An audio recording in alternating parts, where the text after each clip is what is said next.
नमस्कार बंधुगण, आपण को स्वागत करुच्ची आपण प्रिय चैनल भाग्य दिशा को। आज समय रे आमे समस्ते केबे ना केबे यही कथा कही था, भाई मोर ग्रह दशा ठीक चलनी, मो नक्षत्र खराब अच्छी, से मु जेते चेष्टा कले भी सफल हो पारुनी। आमे ज्योतिषों पाखक दौड़ू, हाथ में मुदी पिंधु, भाग्य को दोष देव, किंतु आपण केबे चिंता करिसंती कि जदि काहार भाग्य रे राजयोग लेखा होता है तथापि से कहीं भिकारी हो जाए। आज मु आपनको महाभारतर एमिति एक कहानी सुनाइबी जहाँ शुणिया पर आपणकर भाग्य एवं नक्षत्र उपरे थिबा धारणा संपूर्ण बदली जिवो। यह सेही समयर कथा जेतेबेले कुरुक्षेत्र युद्धर निया जलिबाकू जाउथिला। दुर्योधनर कुंडली एमिति कौन थिला जहाँ भाई धृतराष्ट्र निश्चित थिले जे तांको पुओ ही जीतिब। चलंतु जानिबा एही रोमांचकर रहस्य। हस्तिनापुरर अंधकारर पूर्ण कक्ष। महाराज धृतराष्ट्र अत्यंत चिंतित।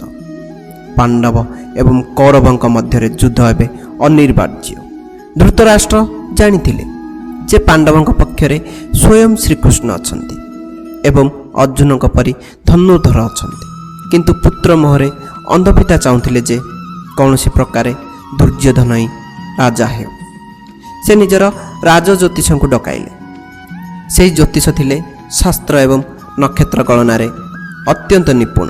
धृतराष्ट्र पचारिले, हे ज्योतिषराज, दुर्योधनर कुंडली देखि कहतु एही युद्धर परिणाम कौन हेब? कौन मो पुओ हस्तिनापुरर सम्राट हेब? ज्योतिष जनक बहु समय धरी गणना कले। तांको मुहरे एक चमक आसिला। से कहिले, महाराज आपण निश्चित रुहंतु, दुर्योधनर कुंडली रे एक प्रबल राजयोग रही। एमिति ग्रह संयोग बहुत कम देखा मिले। दुर्योधन को एही युद्धरे केही हराई पारिबे नाही। से ही चक्रवर्ती सम्राट हेबे। धृतराष्ट्रंक मन खुशी रे आत्महरा होइगला। से भाबिले जेतेबेले भाग्य एवं नक्षत्र दुर्योधन सहित अछंती सेतेबेले कृष्ण हुंतु बा पांडव केही किछि बिगाड़ी पारिबे नाही। एही अहंकार रे ही महाभारत युद्धर शंखनाद हैला। कुरुक्षेत्र युद्ध आरंभ हैला। रक्तर नई बहिला।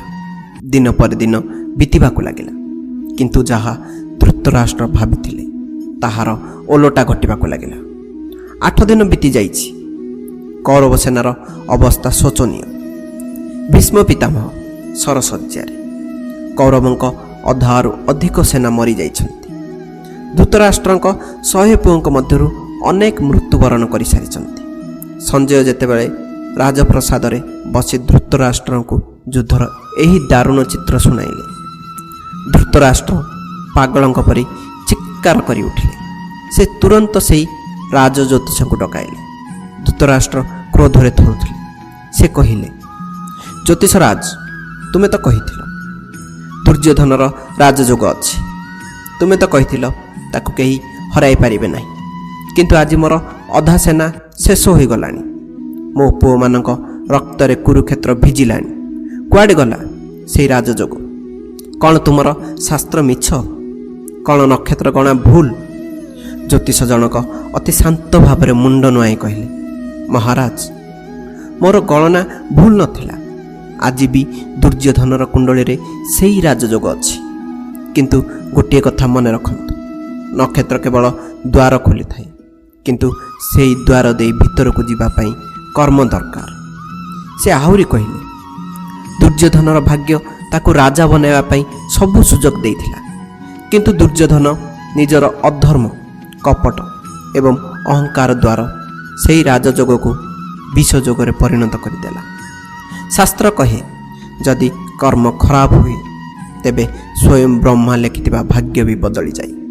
धृतराष्ट्र आश्चर्य होई चाहि रहिले। ज्योतिष जनक बुझाइले, महाराज दुर्योधनर कुंडली रे राजयोग थिला, अर्थात तांको पाखरे शक्ति, संपत्ति एवं साम्राज्य पाइबार सबु सुजोग थिला, किंतु ग्रह माने केवल आपण को गोटे प्लाटफर्म दियंती, सेठारे ଖେଳିବା ଦାୟିତ୍ୱ ଆପଣଙ୍କର। ଦୁର୍ଯ୍ୟୋଧନ କ'ଣ କଲେ? ସେ ଜଣେ ନାରୀର ଅପମାନ କଲେ, ଜଣେ ଗୁରୁଙ୍କୁ ପ୍ରତାରଣା କଲେ ଏବଂ ଶାନ୍ତି ବଦଳରେ ଯୁଦ୍ଧକୁ ବାଛିଲେ।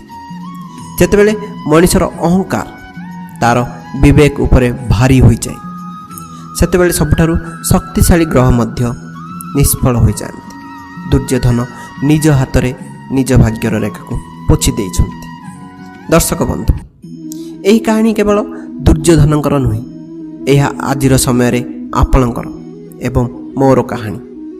ଆମେ ସବୁବେଳେ କହୁ, ମୋ ସାଥିରେ ହିଁ କାହିଁକି ଏମିତି ହେଉଛି, ମୋର ନକ୍ଷତ୍ର ଖରାପ ଅଛି କି? କିନ୍ତୁ ସତ କଥା ହେଉଛି, ଗ୍ରହ ଏବଂ ନକ୍ଷତ୍ର ଆପଣଙ୍କୁ କେବଳ 20% ସାହାଯ୍ୟ କରିଥାନ୍ତି। ବାକି 80% ହେଉଛି ଆପଣଙ୍କର କର୍ମ। ଯଦି ଆପଣଙ୍କ ଜୀବନରେ ବହୁତ ସମସ୍ୟା ଆସୁଛି, ତେବେ ଜ୍ୟୋତିଷଙ୍କ ପାଖକୁ ଯିବା ପୂର୍ବରୁ ଏହି 3ଟି କଥା ଉପରେ ଧ୍ୟାନ ଦିଅନ୍ତୁ। ପ୍ରଥମ, କର୍ମର ଶୁଦ୍ଧତା। ଆପଣ କାହା ସହିତ ଖରାପ ବ୍ୟବହାର କରୁନାହାନ୍ତି ତ? କାହାର ମନ ଦୁଃଖ କରୁନାହାନ୍ତି ତ? ଯଦି ଆପଣ କାହାର ଅମଙ୍ଗଳ କରୁଛନ୍ତି, ତେବେ ଦୁନିଆର କୌଣସି ରତ୍ନ ମୁଦି ଆପଣଙ୍କୁ ବଞ୍ଚାଇ ପାରିବ ନାହିଁ। ଦ୍ୱିତୀୟଟି ହେଲା ଧୈର୍ଯ୍ୟ।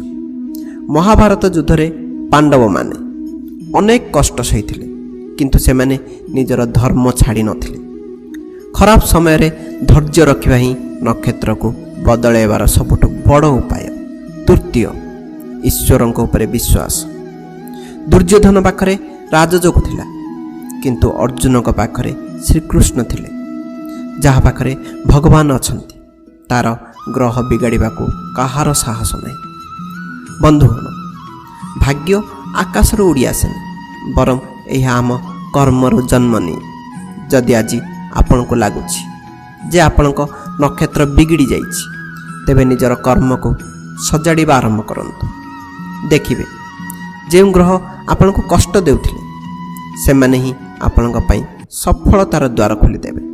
ଆଶା କରୁଛି ମହାଭାରତର ଏହି ଅକୁହା କାହାଣୀ ଆପଣଙ୍କୁ ଜୀବନରେ ଏକ ନୂଆ ଦିଶା ଦେଖାଇଥିବ।